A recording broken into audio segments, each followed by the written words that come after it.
Sama-samang pinagplanuhan ng Sarangani Provincial Police Office ang mga target na bahay upang maisakatuparan ang paghain ng search warrant sa lugar ng Kiamba, Sarangani Province. Alas 9 ng gabi kagabi, matapos ang briefing, lumusob na ang mga tauhan ng Provincial Public Safety Company patungong Barangay Catubao, Kiamba, Sarangani Province. Sa bisa ng search warrant, unang pinasok ang pamamahay ni Haron Mamintal ng Purok 3 Barangay Catubao, Kiamba, Sarangani Province. Base sa nakasaad na search warrant, mayroon umanong nakatagong droga sa loob ng bahay kung kaya't kailangan itong halugugin. Nagpositibo naman sa droga kung saan nakapaloob sa aparador.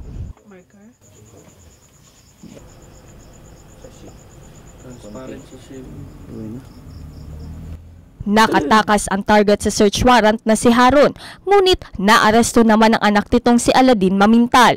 Dalawang small-size heat-sealed sachet na pinaniniwala ang shabu ang na-recover ng mga pulis. Todo tanggi naman si Aladin na sa kanya ang mga nakitang droga. Wala raw itong kinalaman sa iligal na gawain ng ama. Kanina yung kwarto dyan? Mga kapatid ko. Kapatid mo? Pero yung nakuha na dyan, kanino yan? Hindi ko alam. Wala kang kinalaman sa ano? Sa mga transaksyon nila? Wala kang alam? Paano yan? Sa bahay mo nakuha. Ikinagulat naman ng mga barangay opisyal sa lugar ang pagkakasangkot ng pamilya ni Haron sa iligal na droga. Noon kasi yung matagal na kasi, pero hindi ko alam kung ano ang nila. Pero mga chismis lang ang mga tao ba? Yun lang. Wala kayong nakita physically. Sa ngayon, ano masabi nyo na na-search tayo? Ito, kita na natin. Tayo magawa. Nasa kustodiya ng ngayon ng Kiamba Police si Aladin.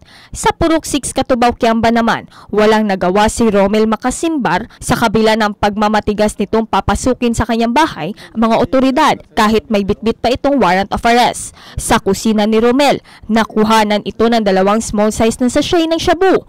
3 pakete naman ng droga ang nakuha sa kwarto ng suspect. Ngunit ayon kay Makasimbar, planted ang mga nakuhang ebidensya. Hindi sa akin po yan, sir. Kasi yun ang ano kanina sabi ko. Yung first time pinakita na sa akin. For the first time, pumasok, wala. Pag second time, doon din ang rumbo. Pagka third time, sir, bakit parang hindi pa nakarating yung kanang pa eh. Sa pagkakbang, meron na. Tinawag pa ko, sabi niya, tinanong ba ito? Nahaharap sa kasong paglabag sa RA 9165 si Romel at dinala na ito sa Kiamba Police Station upang pansamantalang ikulong. Shilane J. Kanda, Brigada News.